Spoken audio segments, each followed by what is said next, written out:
Hi അസ്സലാമു അലൈക്കും എല്ലാവർക്കും നമ്മുടെ പുതിയൊരു വീഡിയോയിലേക്ക് വീണ്ടും സ്വാഗതം. അപ്പോൾ ഇന്ന് നമ്മൾ ഈസി ആയിട്ടുള്ളൊരു ബിരിയാണീൻ്റെ റെസിപ്പി ആയിട്ടാണ് വന്നിട്ടുള്ളത് കേട്ടോ.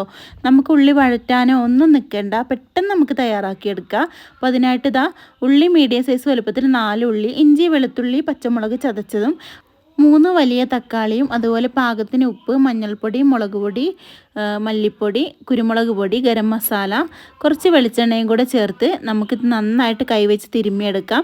എന്നിട്ട് നമുക്ക് ഇതിലേക്ക് ചിക്കൻ ഇട്ട് കൊടുക്കാം. മിക്സ് ചെയ്തതിന് ശേഷം നമുക്കിത് അടച്ച് വെച്ച് വേവിക്കാൻ വേണ്ടി വെക്കാം കേട്ടോ. ആ ഒരു സമയം കൊണ്ട് ഒരു പാത്രം, അടി കട്ടിയുള്ള പാത്രത്തിലേക്ക് വെളിച്ചെണ്ണ ഒഴിച്ചിട്ടുണ്ട്. പട്ട, ഗ്രാമ്പു, ഏലക്ക, ഇഞ്ചി വെളുത്തുള്ളി പേസ്റ്റ് ഇട്ട് കൊടുത്ത് നമ്മൾ ചോറ് തയ്യാറാക്കുകയാണ് കേട്ടോ.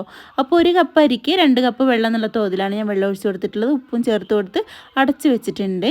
അപ്പോൾ ആ സമയം കൊണ്ട് ചിക്കനൊക്കെ നമുക്ക് പെട്ടെന്ന് തന്നെ ഒന്നങ്ങ് വെന്ത് കിട്ടുന്നുണ്ട് കേട്ടോ. അപ്പോൾ നമ്മൾ ചിക്കനിൽ ഒട്ടും വെള്ളം ആക്കിയിട്ടില്ല, ഒഴിച്ചു കൊടുത്തിട്ടില്ല.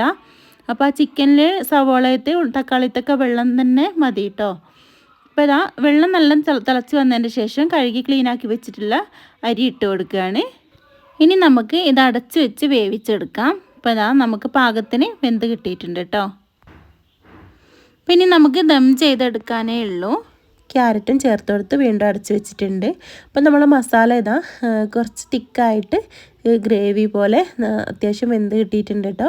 ഇനി ഇതിലേക്ക് മല്ലിയിലയും അതുപോലെ തന്നെ പുതിനയിലയും കൂടെ മിക്സ് ചെയ്ത് ചോപ്പ് ചെയ്തത് ഇട്ട് കൊടുത്തിട്ടുണ്ട്. കുറച്ച് തൈര്, അധികം പുളിയില്ലാത്ത തൈര് ഒഴിച്ചു കൊടുത്തിട്ടുണ്ട്. പിന്നെ ഉപ്പ് നോക്കിയിട്ട് വേണമെന്നുണ്ടെങ്കിൽ ചേർത്ത് കൊടുക്കാം.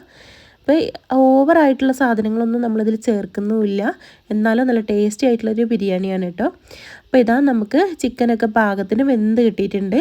അപ്പോൾ നമ്മൾ ഉള്ളിയും അണ്ടിപ്പരിപ്പും മുന്തിരിയും കറിവേപ്പിലയും മല്ലിയിലയും ഒക്കെ ഇതേപോലെ ഒന്നങ്ങ് ഫ്രൈ ചെയ്ത് വെച്ചിട്ടുണ്ടായിരുന്നു കേട്ടോ.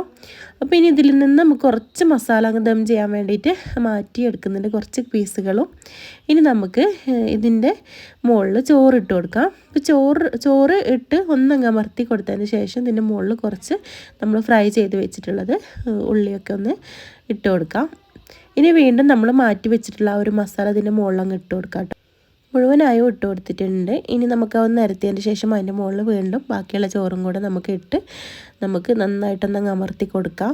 ഇനി ഇതിൻ്റെ മുകളിൽ നമ്മൾ ഫ്രൈ ചെയ്തിട്ടുള്ള ആ ഒരു ഉള്ളി, അണ്ടിപ്പരിപ്പ്, മുന്തിരി ഒക്കെ ഇട്ട് കൊടുക്കാം.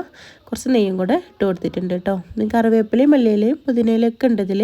കുറച്ച് ഗരം മസാലയും കൂടെ മിക്സ് ചെയ്തിട്ടുണ്ടായിരുന്നു ഉള്ളി ഫ്രൈ ചെയ്തതിൽ. അപ്പോൾ നമ്മൾ ഇതേപോലെ റെഡിയാക്കിയിട്ടുണ്ട്. 2-3-4 മുട്ടയും കൂടെ പുഴുങ്ങി വെച്ച് നമുക്കിതൊന്ന് ജസ്റ്റ് ഒന്ന് സിമ്മിൽ വെച്ചിട്ട് ദം ചെയ്തെടുക്കാം. അപ്പോൾ നമ്മൾ ഈസി ആൻഡ് ടേസ്റ്റി റെസിപ്പിയാണ്. അപ്പോൾ ഇതുവരെ നിങ്ങൾ ഇതുപോലെ ട്രൈ ചെയ്തിട്ടില്ലെങ്കിൽ ട്രൈ ചെയ്യുക, എന്നിട്ട് അഭിപ്രായങ്ങളൊക്കെ അറിയിക്കുക. പെട്ടെന്ന് തയ്യാറാക്കാൻ പറ്റുന്ന റെസിപ്പിയാണ് കേട്ടോ.